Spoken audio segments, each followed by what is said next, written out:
Hi, ఈరోజు సేమియా సగ్గుబియ్యం పాయసం ఎలా చేయాలో చూద్దాము. స్టవ్ ఆన్ చేసి ప్యాన్ పెట్టుకొని 1 స్పూన్ నెయ్యి వేసుకోవాలి. నెయ్యి హీట్ అయ్యాక జీడిపప్పు, కిస్మిస్, సగ్గుబియ్యాన్ని ముందే నానబెట్టుకోవాలి. 1 కప్పు సేమియా తీసుకున్నాను.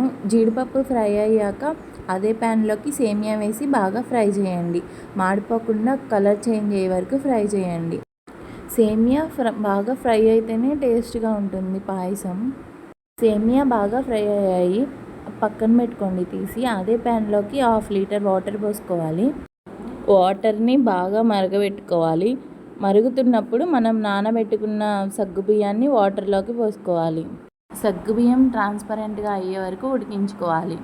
ఆ వైట్దంతా పోవాలి. మరీ ఎక్కువ ఉడికించకండి. నా వంటల వీడియోలు మీకు నచ్చితే సబ్స్క్రైబ్ చేసి లైక్ చేయండి. సగ్గుబియ్యం కుక్ అయ్యాయి. మనం ఫ్రై చేసి పెట్టుకున్న సేమియాని కూడా ప్యాన్లోకి వేసుకోండి. మిక్స్ చేసుకొని ఒక 5 మినిట్స్ కుక్ అవ్వనివ్వండి. 250 గ్రామ్స్ బెల్లం పడుతుంది. కొంచెం స్వీట్ ఎక్కువ తినే వాళ్ళైతే ఇంకొంచెం వేసుకోవచ్చు.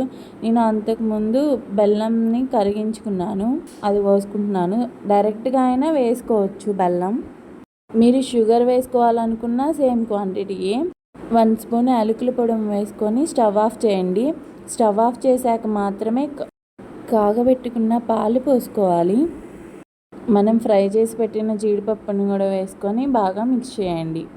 ఎంతో టేస్టీగా ఉండే సేమియా సగ్గుబియ్యం పాయసం రెడీ అయిపోయింది. మీరు కూడా ట్రై చేయండి, చాలా బాగుంటుంది. ఏమైనా వంటల వీడియోలు కావాలంటే కామెంట్ చేయండి. Thank you.